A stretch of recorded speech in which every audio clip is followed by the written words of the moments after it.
Hey everybody. So you should have the PowerPoint with hematologic cancers and principles of therapy. So as you know, hematology, that's the study of blood. It's concerned mainly with formed elements of the blood. So as you know, we talked about, in just a little review again, you have the neutrophils, also known as your polys or your segs, and the neutrophils and the lymphocytes. They are the first responders, and typically our total white blood cell count will not rise for another 12 to 24 hours after an elevated neutrophils and lymphocytes. Our monocytes, they don't spike until the patient has been sick for 24-hour period. Eosinophils, they could be elevated due to an allergy or a parasitic infection. Bands, as you recall, bands are bad. Bands should always stay in the bone marrow.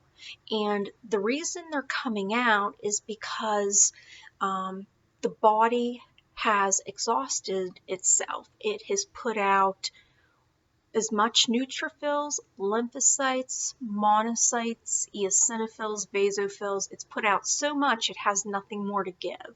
And so the only thing that it can spit out of the bone marrow are the bands. So you know that patient's very sick. So with RBCs, those are referred to are erythrocytes, platelets, thrombocytes. So what would you expect with a low platelet count? Obviously, patient could have some bleeding. You might want to check a urinalysis or a stool for occult blood.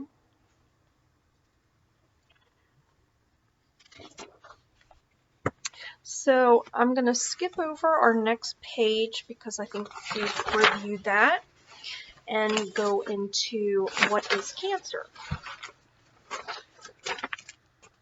So cancer is a result of a multi-step process.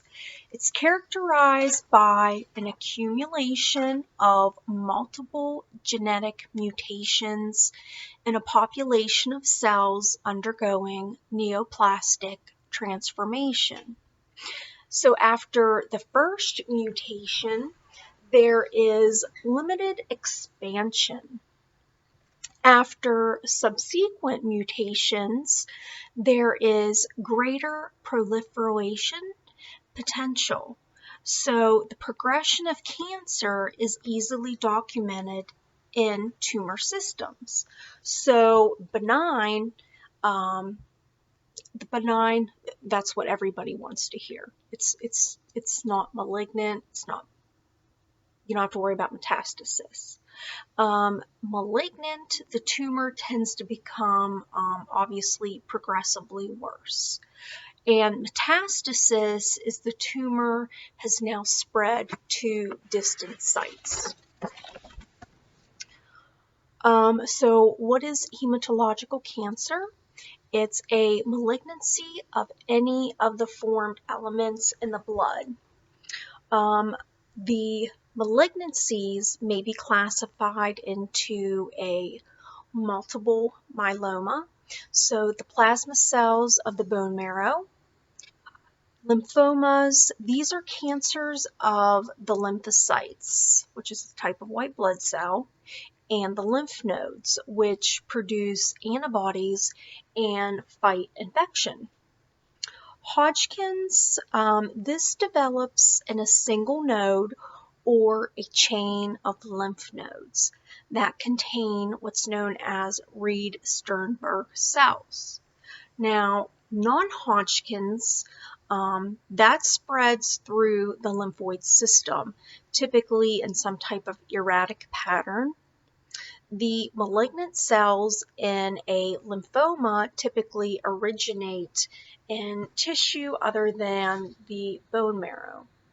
Leukemias, and we'll be discussing that in another PowerPoint. that's kind of designated as chronic versus acute. And the malignant cells in a leukemia originates in the bone marrow. And this is the most common type of cancer in children and adolescents, leukemia. Turn in the next page. So as you see, the lymphoid malignancies can be a heterogeneous group of disorders that occur as a result of neoplastic transformation at different stages of B cell and T cell development.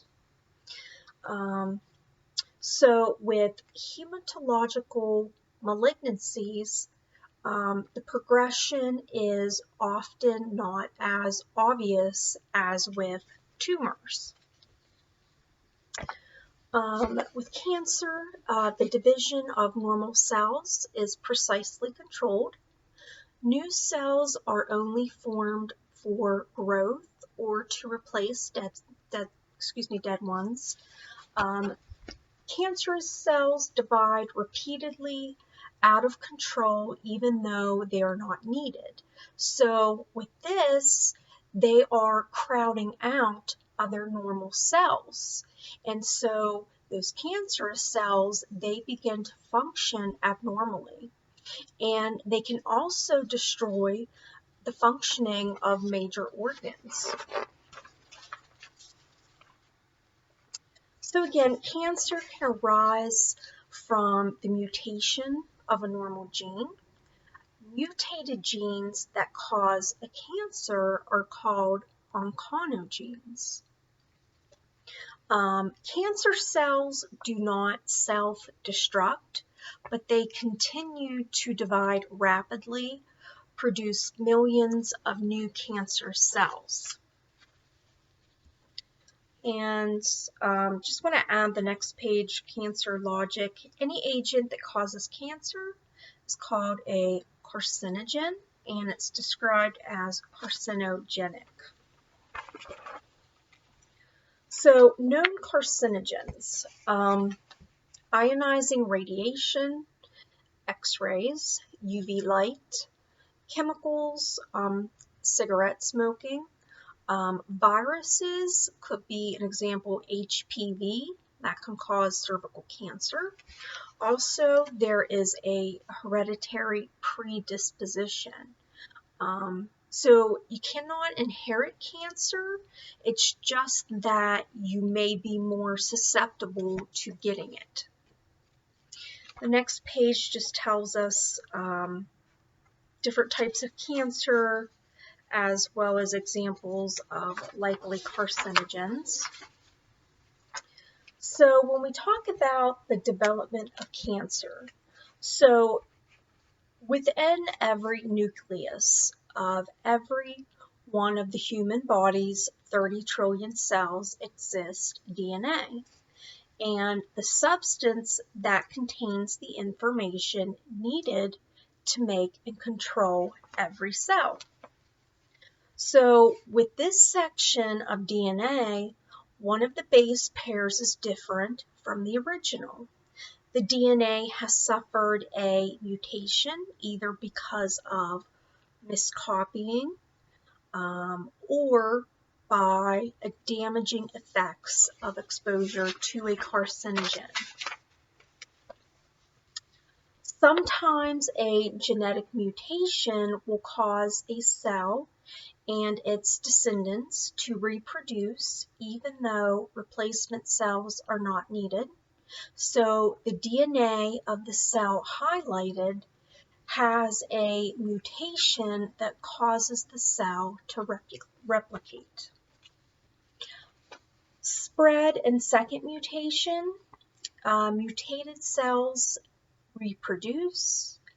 They crowd out the surrounding normal cells. The growth may contain 1 million cells and be the size of a pinhead. So at this point, the cells still look the same as the surrounding healthy cells. After about 1 million divisions, there's a good chance that one of the new cells have mutated further. So this cell is now carrying two mutant genes, and it could have an altered appearance and be even more prone to reproduce. Third mutation, not all mutations lead to cancer, result in the cells reproducing at an uncontrolled rate. A mutation may simply cause a cell to keep from self-destructing. Over time and after many cell divisions, the third mutation arises. And if the mutation gives the cell some further advantage, that the cell will not grow more vigorously than its predecessors and thus speeds up the growth of the tumor.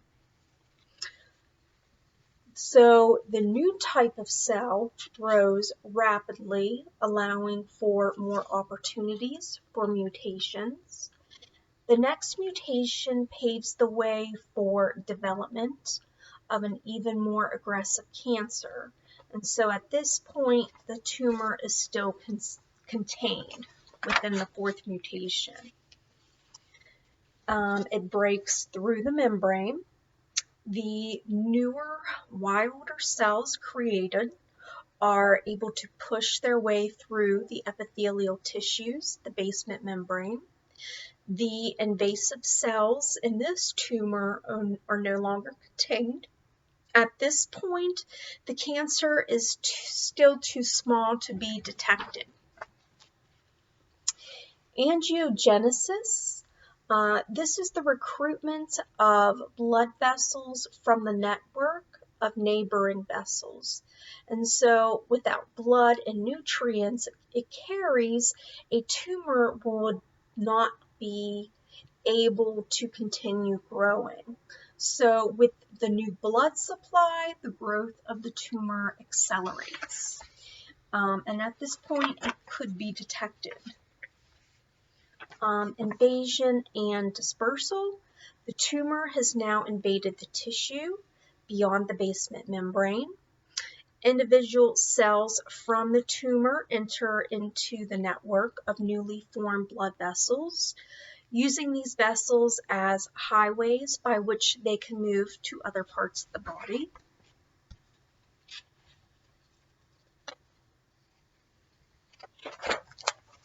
So with metastasis, to form a secondary tumor, a tumor cell needs to leave the vessel system and invade the tissue.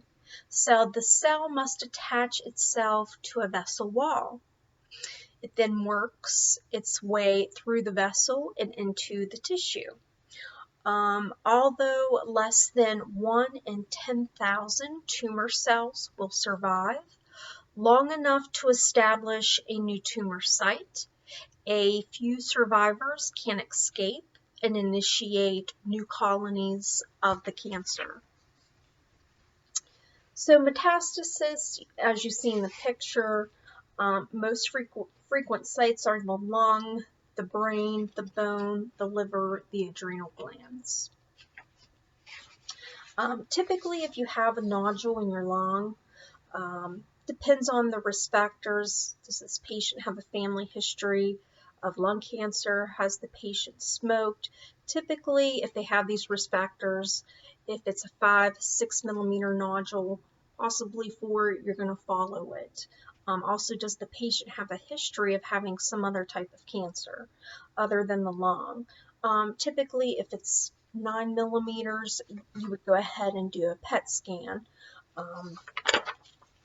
and see if those areas light up, which could rule out possible cancer.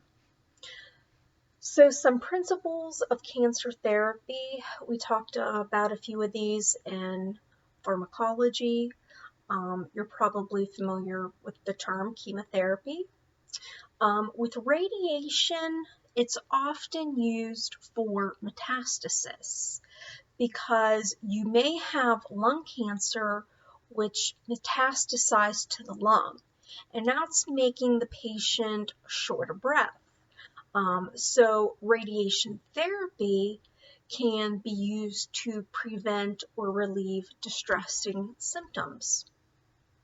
Biologic immunotherapy, this alters a client's biologic response to cancerous tumor cells. Antibodies, cytokines, these are normally produced by the immune system. They're administered to increase the body's defense against cancer. Hormonal therapy, this is effective against tumors that are supported or suppressed by hormones, such as breast or prostate cancer. Chemo, the goal is to reduce the number of malignant cells in the tumor sites. It could be used for curative, controlling, and palliative. It's also used for non-cancerous conditions as well, such as MS, rheumatoid arthritis. So with chemotherapy, as you can see, I'm not going to read through that whole list. Many of the adverse effects are related to unintentional harm done to normal, rapidly proliferating cells. Could be those found in the GI tract, the hair follicles, and before giving chemotherapy, you need to receive specialized training. I'm going to skip over goals. Just want to say palliation. Essentially, palliation is to give, could be to decrease pain, or improve the patient's sense of well-being. Chemotherapy response determined by 1, mitotic rate of tissue origin. It could be rapid mitotic rate, the size of a tumor. Is it small? The smaller the tumor, the greater response. Age of the tumor, location of the tumor. Few agents do cross the blood-brain barrier. Presence of resistant tumor cells. Resistant malignant cells pass resistance to the daughter cells, which continue to proliferate and remain resistant. Chemotherapy, 2 major categories. Cell cycle phase nonspecific, cell cycle phase specific, and this can also be in combination as well. If you're looking at the classification of drugs, cell cycle phase nonspecific versus phase specific, I'm not going to read through those. Also, with chemo, drugs can be irritants or vesicants. So with irritants, they can damage the intima of the vein, but not the tissue. Vesicants, these can cause severe local tissue breakdown and necrosis.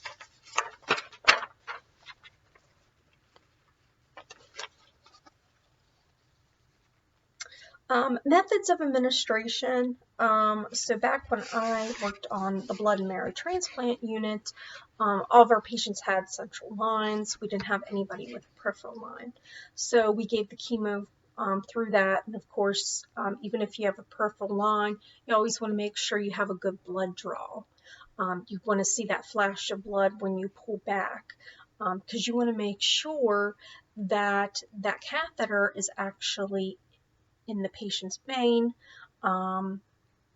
because you don't want the chemotherapy to leak out into the tissue. And so typically, if your patient is having a central line placed, it's often in the subclavian vein, jugular. A patient doesn't have good access there, healthcare provider may go ahead and do a femoral.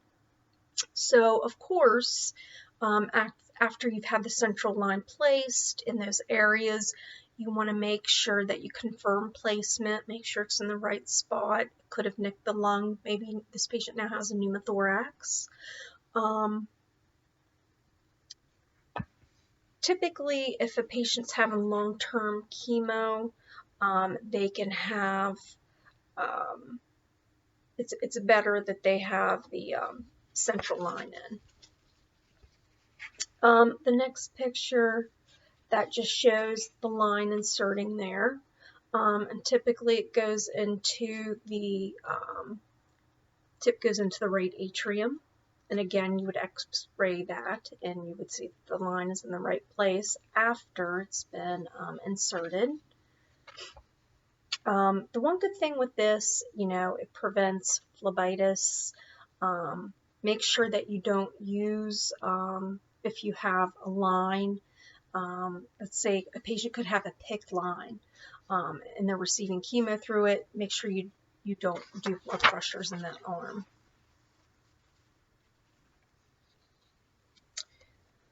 If you turn the next page, you can see at the bottom there's some extravasation there. That requires immediate attention because the chemo has leaked out into the tissue. So some complications, catheter occlusion, could develop a clot. Typically with your central lines, you're changing a dressing every 3 days and using sterile technique. Again, if it's inserted, maybe it nicked the line, so the patient could have developed pneumothorax. Also, too, that catheter can migrate. So things that you want to do is make sure that when you're checking the site of where the catheter is, when you change the dressing, look for any erythema, edema. You want to look and see, is there any drainage, purulent drainage around the catheter site? If it is, you would want to do a culture. Intraarterial, that delivers the drug through the arterial vessel supplying the tumor. Intraperitoneal, that delivers the drug to the peritoneal cavity. Intrathecal, that involves the lumbar puncture and injection of chemo into the subarachnoid space. This is commonly used for breast, lung, GI tumors, leukemia, lymphoma. Intravesical bladder, so this is when an agent is added to the bladder, more or less through a straight cath. Remember, straight cath, you're just putting in, you're going to install the chemo into that catheter, and then you're going to clamp it off, and it's going to be retained. That chemo is going to stay in the bladder, usually typically 2 to 3 hours. So some complications of that would be dysuria, frequency. It could cause hematuria. Also, with anytime you're putting a catheter in someone, your patient's at greater chance for a urinary tract infection. So you see the next picture here. Obviously, patient has suffered a wound. The chemotherapy has leaked out into the tissue. And of course, our body has, effects or responses to the cellular destruction from the chemo. Patients can complain of fatigue, anorexia. Maybe they have taste alterations from this. And of course, the side effects of the chemo, it varies with every patient. I always think it's good to prepare the patient, discuss side effects as well. Obviously, cancer can cause immunosuppression. Always make sure, typically on oncology floors, when patients are being administered chemotherapy, there's typically a set guideline where the doctor wants you to call them if the patient has a fever. It could be typically 100.4. And essentially, these patients can become septic very quickly. So typically, if a patient has a fever, you don't know why. Often you're getting a chest x-ray. You're going to get a urine sample because you're looking for any type of infection. Did the patient develop pneumonia? Do they now have a UTI? Typically, if the white blood cell count drops less than 1,000, a lot of times patients are put into neutropenic precautions, so they're more or less on a reverse isolation. You should be wearing a mask in the room. You want to protect your patient from infection. Typically, patients receiving chemo, they do not get flowers because flowers can grow fungus on them. Other things, typically you try not to do fresh fruit, raw vegetables, because again, those things can develop, they can, grow fungus on them. Give them to your oncology patient, you're gonna make them more sick. So patient education, avoid crowds, avoid eating fresh fruits, vegetables. Typically, they shouldn't eat foods or fluids sitting out at room temperature greater than 1 hour. Report any infections or fevers. Nausea and vomiting. This is widely reported in your chemo patients.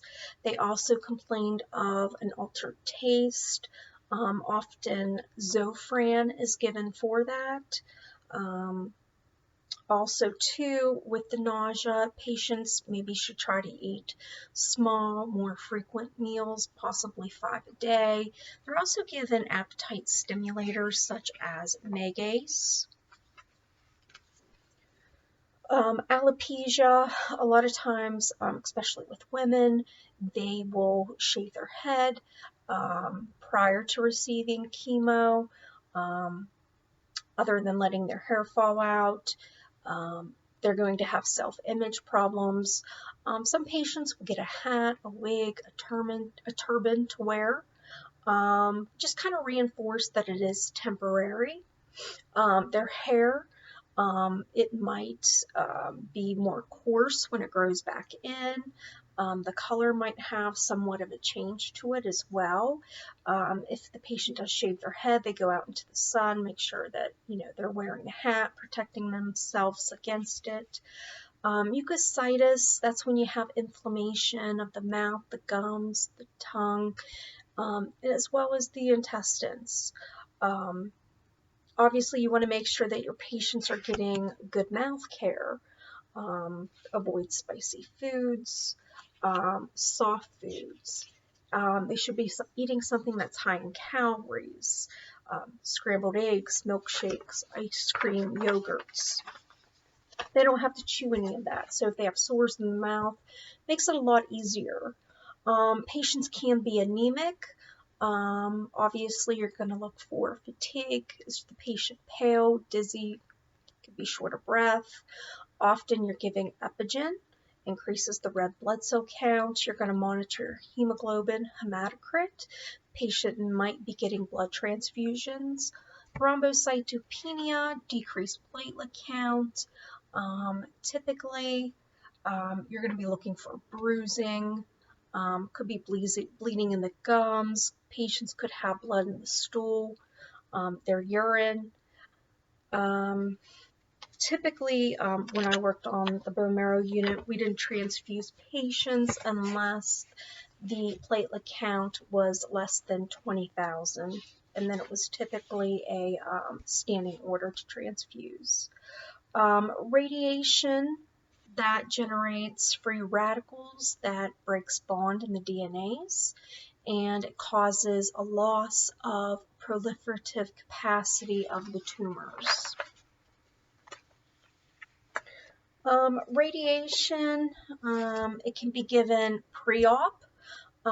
If a patient maybe is going to have possibly maybe part of the lung removed.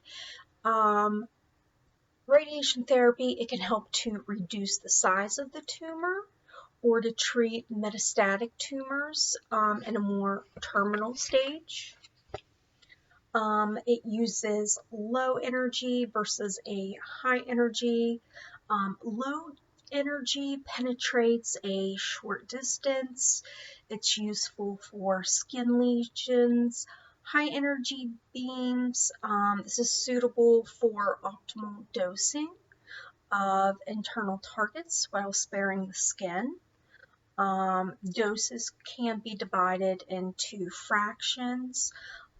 Typically, it's delivered once a day for 5 days. It could be 2 to 8 weeks or longer.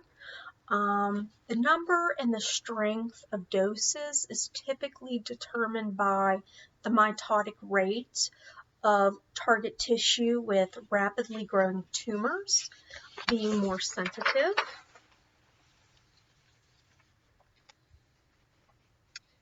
Simulation that uses immobilization devices to help maintain a stable position.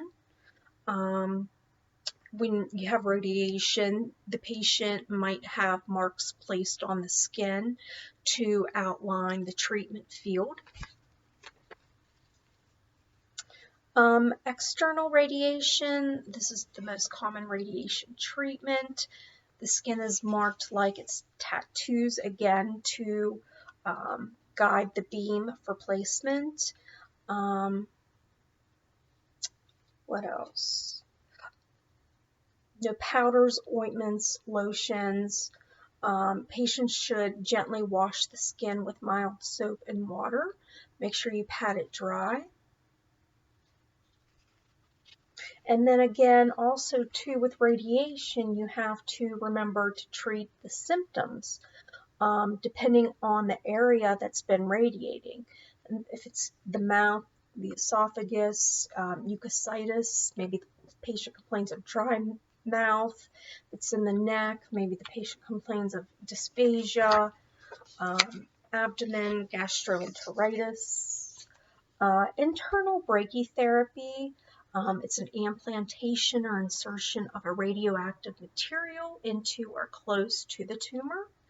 It's placed in the body orifice or the cavity. It's delivered through an IV. There's minimal exposure to the healthy tissue. Private room, I'm not going to read through all that. If the patient's pregnant, if the visitor's pregnant or less than the age of 16, they should have no contact with the patient as well. Skin reactions, you see the next page. This is a dry skin. Dry skin caused by this type of radiation should be lubricated with some type of non-irritating lotion or solution that contains no metal, alcohol, perfume, or additives. The next photo just shows a wet desquamation. This area needs to be kept clean and dry. Pulmonary effects, other effects of radiation. Patient could complain of radiation pneumonitis. And so what that involves is a cough, tachypnea, and an elevated temperature. And so typically this is treated by bronchodilators, help to open up the airways, an expectorant, cough suppressant, bed rest, as well as oxygen. Reproductive effects, that's usually with irradiated reproductive organs with some type of alkylating agents. Next page, coping, a big part of your job. A lot of times, of course, patients are going to be scared undergoing chemotherapy. So your job as the nurse is to help them cope. A lot of times patients, they might not open up to their families because they don't want to worry their family. So therefore, they're going to open up to you. And of course, sometimes patients just want to be heard. And also too, they're afraid of, the hair loss, the alopecia, but just remind patients that, that's temporary as well. Late effects of radiation and chemo. increased risk for leukemias, other secondary malignancies. 8% of cancer survivors, especially colon and breast, usually resistant to therapies as well. Targeted therapy, this is able to kill the tumor cells without damaging normal cells. With targeted therapies, they can include, I'm not going to read through those three, typically, a transmembrane molecule works through activation of a tyrosine kinase.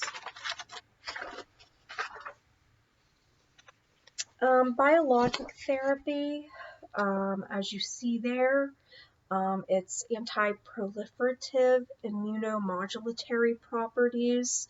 This can inhibit DNA synthesis, cause bone marrow suppression. It can bind to the target cells, but it cannot be given orally. Nursing interventions, patients can develop a flu-like syndrome, administering acetaminophen.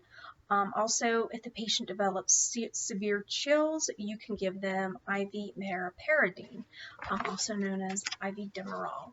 So I think that's it for this lecture, and I will do the next one probably during the middle of the week. Thanks.